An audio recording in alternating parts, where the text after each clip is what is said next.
to chapter 4. We're going to discuss methods and functions in this chapter. The type of methods and functions we're going to cover are method declaration and invocation, method overloading, parameter passing, and return types. For now, in this section of chapter 4, we're going to talk about declaration and invocation and what overloading is.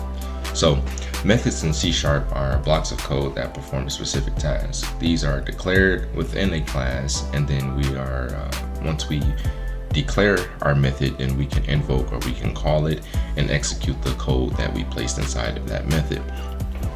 The declaration is going to include the method's modifier, return type, the name, the parameter, and the body of the method. So always remember, we have to declare it first, and then we can invoke or call that method. So let's run something that we're going to call a calculator, or a class that we're going to call a calculator. We're going to run a method where we can add two integers together and get the sum of these integers. So let's start with a public class of calculator. And inside of here, we're going to make a comment, and we're going to say method declaration. And what we're going to do is call this a public void add method, and then we're going to get the integer of A and integer of B once we place our parameters to run this method. So what is this method going to do? Well, this method is going to get the integer of the sum of A and B, and then we want this method to also write out the line, or write some comment or text to the console, however you want to say it. And what it's going to tell us is the sum of whatever we place in for integer A and B, and then it's going to output that sum or total. That's the method right there that we're running. And remember, this method is called add. So how will we use this? Well, this is where we use our method invocation. And what we do is we create our public static void, and we're going to use the main. And obviously we're not running any parameters in our main method here. And what we're going to do is take our class, and we're going to assign it to calc, or assign a variable for calc in there. And we're just going to call this new calculator. And then we're going to say calc reach out to the method add, or call the method add, and let's place in two integers here. And this is where we can add a comment here. We're going to say this is when we are calling the add method. So what we've just done is we've created a class for calculator, or our own class calculator. And we've created a method that's going to take two integers, or two parameters, A and B, integer A and B, and it's going to get the integer sum of both of these integers here. Then inside of the same method, whenever we run this method, it's going to take those parameters of A plus 2 or A plus B, and it's going to then write out the console of the sum of A and B is sum. So you see we have sum right here. That's what sum is equal to. The integer sum is equal to this. So when we go to run our method here, or run our code and program here, we should see the sum of 8 and 2 is 10. And there we have it. Now let's talk about method overloading. Method overloading in C# allows you to define multiple methods with the same name but different parameters.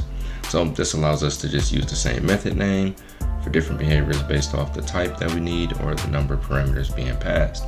So let's dive into doing this. First, let's create a public class, and we're just going to call it overload, since we're working with overloading. And we're going to start typing out our method. So we're going to say method with same name but different parameter types.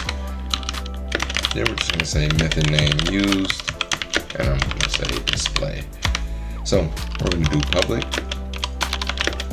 void display, and inside of here I'm going to do integer num. I'm going to open this, and I want the console, if I can type, to write the line, and then we're going to say integer number.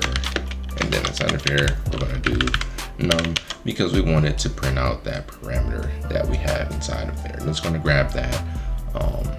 And we'll further discuss how it's going to grab that and how it works a little later. We're going to do the same thing with a double. So we're going to do public void display, and we're going to do double num. And then of course we're going to do a console write line, and I'm going to do double number, and we're going to do num again. Next, I want to be able to notice or have the code notice which is a string, or what is a string. So what we're going to do is display string message, and we're going to have the console write the line for message, and then we'll do message. Lastly, we're going to do a for loop.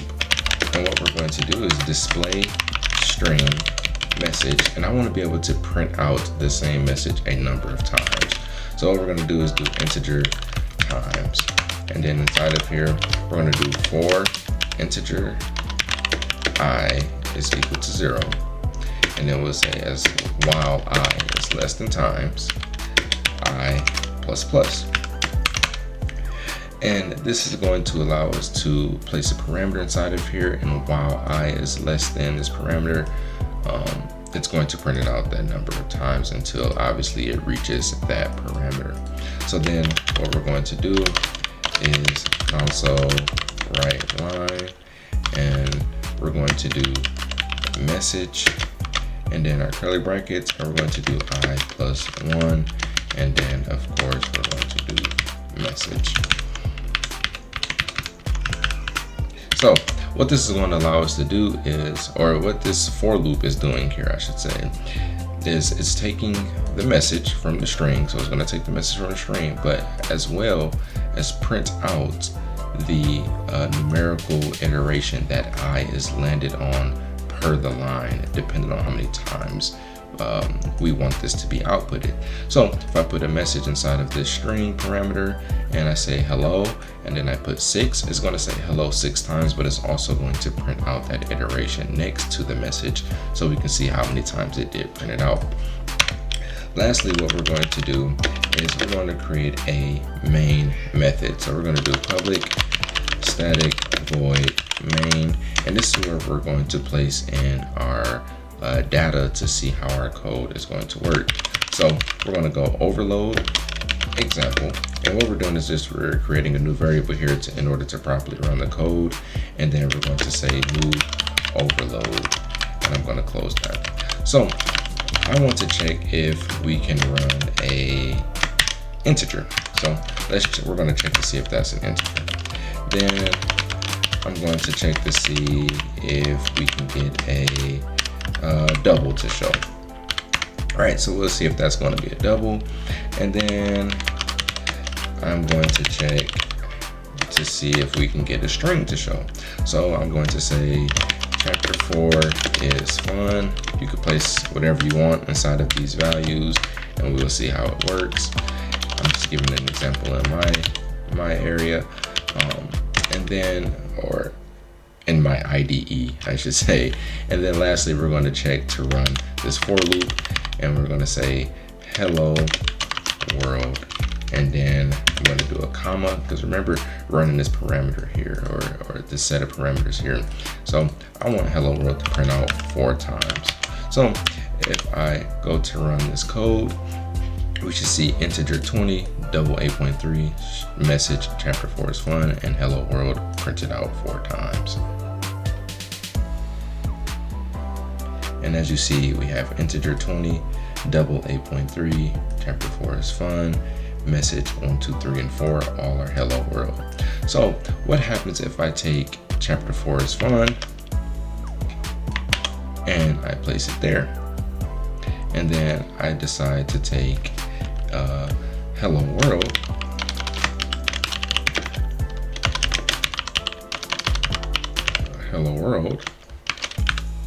and then I run an iteration of 3 and place it there, and then I decide to run a integer here, and actually I won't run an integer here, I'll run a double here, and we'll run an integer here, 33. What happens when we jumble it up like this? Well, it doesn't matter, because what our example is doing is it's taking our code. So as you see, chapter 4 is fun. It has a message, integer number 33, double. It doesn't matter where it's at, because what it does is it looks inside of our class.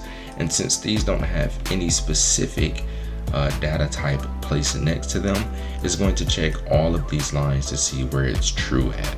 And this is a nice and fun way in order to use our methods and functions, because when you start to get deeper into development, you'll be able to use this to run different types of parameters to check multiple sets of data. Next, we'll learn about parameter passing and return type.